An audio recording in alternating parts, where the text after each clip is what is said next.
Hello and welcome to the Amateur Austenite. My name is Frances Duncan. I am an author and the founder of the Jane Austen Society of New Zealand. However, I am underqualified for my job as I am and have always been an enthusiastic amateur.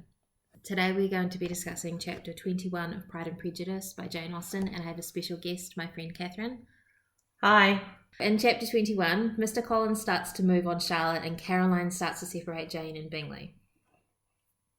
The girls walk into Meryton and they meet Mr. Wickham, and then they bring him home to meet their parents. You should have probably put that in there as well. You think that's an important part? You've got kind of three segments. The finishing of the thing with Mr. Collins and him moving on, and then you've got this sort of continuance and slight building of the thing with the Wickham and Lizzie starting to get all interested in him. And then you've got this letter from Caroline Bingley who's basically ending this relationship between Jane and Charles. So two relationships are ending and one relationship starting, sort of, you think, in this chapter? Yeah. Mr. Collins is, not only is he sulking about the fact that Lizzie's turned him down, but he's making it super, super awkward by insisting that he's going to stay the full amount of time and not doing what any normal person would do, which was basically, I've just been brutally rejected, so I think I'm going to cut my visit short. So he refuses to pack up and leave. Yeah, pretty much. Like the worst house guest ever. And he transfers his affections to Miss Lucas. Well, yeah, he does, but not in this chapter. He's literally just sort of trying to make himself feel better, and it sort of feels like he's more venting his hurt feelings onto Charlotte, who seems to be the only person, by dint of the fact that she's the only person who'll actually listen to him. Poor Charlotte. Poor Mr. Collins. Maybe he doesn't deserve that. He wouldn't take a hint. And then Lizzie had to be quite brutal with him. I mean, it's not his fault that he's the way that he is. But I'm kind of surprised, actually, that Charlotte seems to actually readily volunteer herself to, hang around the Bennet's house and listen to Mr. Collins complain when Mrs. Bennet's upstairs having vapours. Presumably Mr. Bennet's in his library where he always is, and the girls are just anywhere that Mr. Collins is not, because they've basically had it up to here with him and his behaviour. And so Charlotte's willing to take Elizabeth's cast-offs. It's a bit strange, actually, the way that you can come and cry on my shoulder, baby. I mean, it's an excellent match. He is an excellent match. It's something that Elizabeth hasn't noticed, but, she'd get to stay living in her home, and Charlotte's well aware of that. Charlotte's aware that she doesn't really have any dowry, and she would get to live Elizabeth doesn't really have a dowry. No, neither of them do, really. Elizabeth's got £1,000, which isn't really much. That's true, and actually on paper, it is an excellent match. On paper. Yeah. It's a shame, it's just that it's Mr. Collins. If Elizabeth was a different woman, then she might, if she was Charlotte, then she probably would do the numbers and go, well, actually, there's more in the pros column than the cons, and I'll just take him because nobody else might come along. But she doesn't, and Charlotte, who's clearly sort of a bit more pragmatic, decides that, better the devil you know, so we'll take this one, thank you, if he's around, if he's on offer, and then I don't have to worry about it anymore. I was interested that you think this is a chapter where Elizabeth and Wickham's relationship starts to grow, because there's a bit where you can tell that she's very clearly not in love with him. When she sees Jane gets the letter, and she feels an anxiety on the subject which drew her attention even from Wickham, which is showing she's not in love with him, I think, at this point, if you could say that Elizabeth is ever in love with Wickham. See, and I read that on completely the opposite side. I was just like, Jane's anxiety was so strong, and Elizabeth's worrying about her was so strong that she even drew her attention away from Wickham. Even Wickham. It's that even that makes it. Yeah. That could go either way. I read it where they talked about, she talked about wanting to introduce him to her parents. And so that sort of says to me, well, you know, while it might have just been a little flirtation at the beginning, and then she's also talking about, she highly approved of his forbearance after he makes the comment about, you know, it was better for me not to be at the Netherfield party because it would be really embarrassing. It could be really embarrassing if me and Darcy were in the same room. I mean, he doesn't say it exactly like that. The fact that she seems to be kind of quite readily and spontaneously attaching herself to him is kind of surprising, actually. And they're having private conversations. There's this dash in the third paragraph where he publicly says that he didn't go to the ball, and then after the dash he privately says to Elizabeth he voluntarily acknowledged that the necessity of his absence had been self-imposed. Yeah. So there's that public bit and then the private bit, like they're having this thing that's just between the two of them, and that dash is the bit that separates it. That's kind of actually then even like more surprising to me anyway, that if he's saying one thing in public and something slightly different, I mean, it's kind of understandable, right? Your public face and your private face are usually quite different, but she seems to me as someone who doesn't approve of two-faced liars. But here's one right in front of her and she can't see him. Exactly, and not only that, but she approves of it. Mm-hmm. It's kind of surprising, actually. This is kind of really unlike Elizabeth.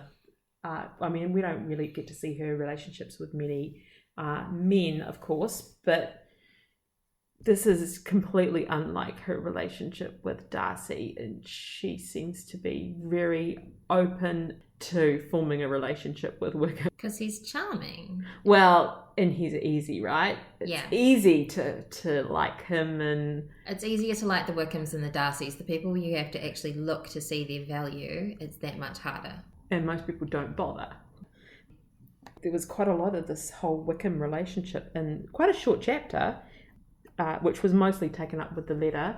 Yeah. But there, you know, in just that little bit, there was quite a lot of building this relationship with Wickham, and things seem to be going along at quite a good pace. We get 3 parts of the letter, but we don't just have the letter just plonked in the middle of the chapter. She talks about it in 3 separate bits. She's kind of, Jane Austen seems to sort of be manipulating and twisting your emotions a bit to sort of... higher impact? To further the story, so that, you know, she builds the climax, because presumably the way that Caroline wrote the letter would have just been start to finish. From what I get from just the sort of context and the way that Jane talks about bits of the letter, she isn't reading it out chronologically as it was written. She's reading out the bits as the conversation between her and Lizzie denotes the different bits of the letter. But yeah, and it sort of starts off basically saying, well, they've left, and we must keep in touch. Like people do, you know, when you meet someone and then you leave and you're like, oh, we must keep in touch. We must email. We'll meet up for coffee or something. And you never do. And that's just what Caroline's doing. Although there is a bit later on where she's like, I'm so disappointed that you won't be around London at Christmas time. She has these little bits of the letter, and then Lizzie has to kind of rebut them, which I guess wouldn't work if you just read out the whole letter in its entirety, because it would be too much for her to rebut in one go. Because and Jane is looking for that. She says, what do you think of this sentence, my dear Lizzie? She's wanting her to say something about it, not just listen to the letter. But it makes Jane quite despondent, I think, and I don't think she really buys what Lizzie's saying. No. That Bingley's going to come back.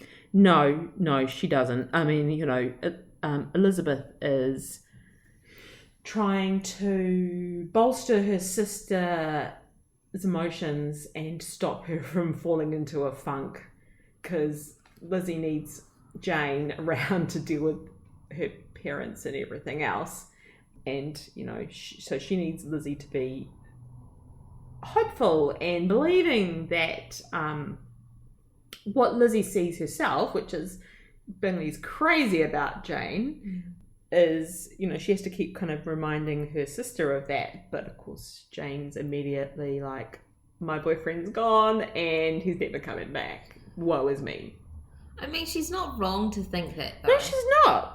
She's completely not. And especially with Caroline doing her utmost best to slip the knife in.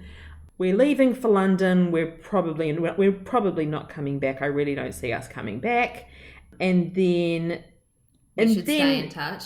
Yeah, we should stay in touch, but we won't, of course. And I'm so sad that you won't be around in London at Christmas time. And then, of course, we go into the whole knife in the ribs.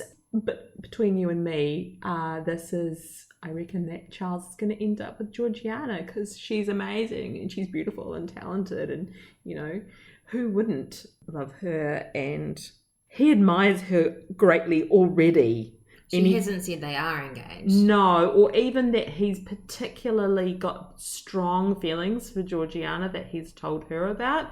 I think when Charles is most capable, when I call Charles most capable of engaging any woman's heart, I'm indulging in the hope of an event which will secure the happiness of so many. It sort of sounds like I really hope that if Charles, puts some effort into it, then I can get my heart's desire and he can marry Georgiana, which will leave the way open for me to marry her brother. And that seems really transparent, at least for Elizabeth. Mr. Bingley marries Miss Darcy, then Mr. Darcy might marry Miss Bingley. Yeah, not that she cares, because she doesn't even really like Darcy at this point. Elizabeth. So my favourite quote from this chapter, it was about Jane's hope. That Bingley would return to Netherfield and answer every wish of her heart. It sounds like such a classic line from a romance novel, doesn't it? She wants Bingley to return and answer every wish of her heart by saying that he loves her and wanting to marry her. But it's so Jane. So Jane. Elizabeth would never say something like that, where she wants a man to answer every wish of her heart. Is Jane in some way a bit more simple than Elizabeth then? To me, Jane's always kind of struck me as somebody who, has less expectations out of life. She just wants to be happy, which is in itself a pretty huge expectation. But yeah. She literally just wants to be happy and have a happy life. And, I feel like Lizzie wants to do it all and be it all and have it all as much as any woman can in that time. So Jane would be like the sort of person now who just wants to get married and have babies, whereas Lizzie wants to have a career and travel and get married and have babies. And be a CEO yep.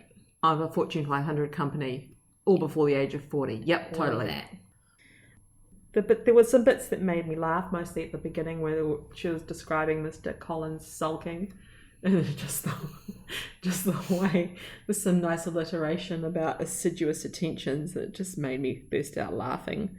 I love that when it says that he had been so sensible of himself, i.e. he knew he was giving her attentions, but no one else recognised it. I did sort of mention to you that there was some stuff in there that I found quite hard to understand. Mm-hmm. There was a bit about the bit at the end of the first little snippet of the letter, where basically Caroline's open letter would say, we must meet up and let's still be friends and keep in touch, blah, blah, blah.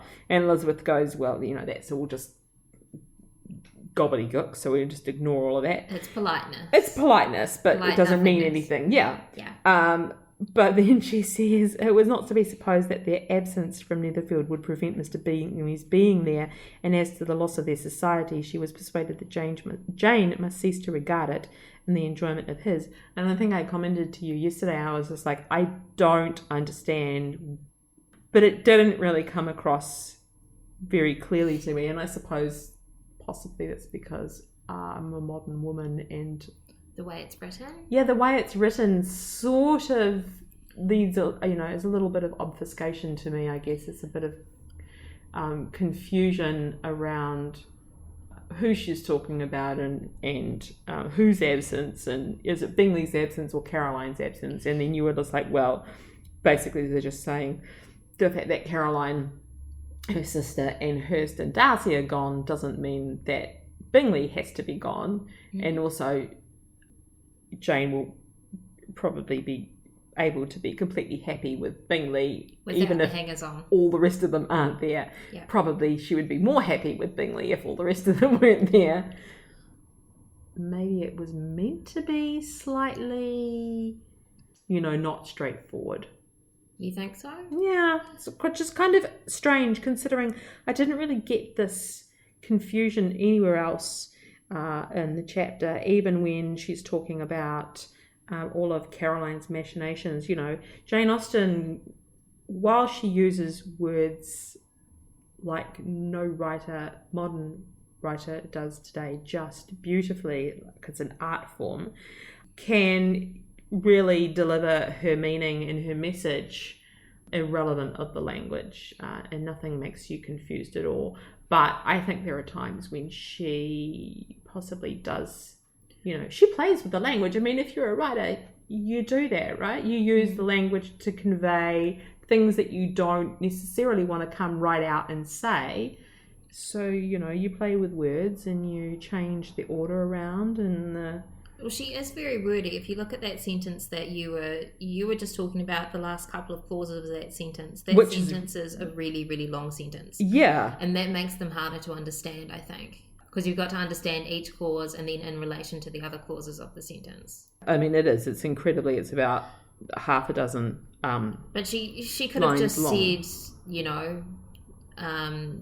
Jane wouldn't... The sisters not being there wouldn't prevent Bingley from coming home. And nor would their absence make Jane unhappy, since she'd have Bingley to spend time with. That's what she's saying, but she said it in a kind of a roundabout way with some very pretty language. I did like the bit at the end where they basically decided that, they had to tell their mother about the letter. They're just going to kind of judiciously edit out bits and downplay the whole Bingley's never coming back, because couldn't you just imagine the screaming and wails of anguish in the house if Mrs. Bennet heard that Bingley's never coming back? I mean, she does manage to have a few fits about it anyway, even though it's only, and he's a neighbour. She has no right to get so upset about it, really. Well, yeah, but she does in her mind, because she's got Bingley pinned for one of her daughters. Bingley is going to be Jane's husband, she's decided. So it doesn't really do for him to sod off and go back to sod off back to London. Okay, and that is our summary of chapter 21 of Pride and Prejudice by Jane Austen. Thank you for being here, Katherine. Thanks for having me. This has been quite exciting. You can tell Katherine talks a lot more than me. Maybe she should be the one with the podcast. Oh, no. My name is Frances Duncan. You've been listening to The Amateur Austenite. You can find me on francesduncanwrites.com and on Twitter at Frances_Duncan. Thank you for listening, and I wish you happy reading.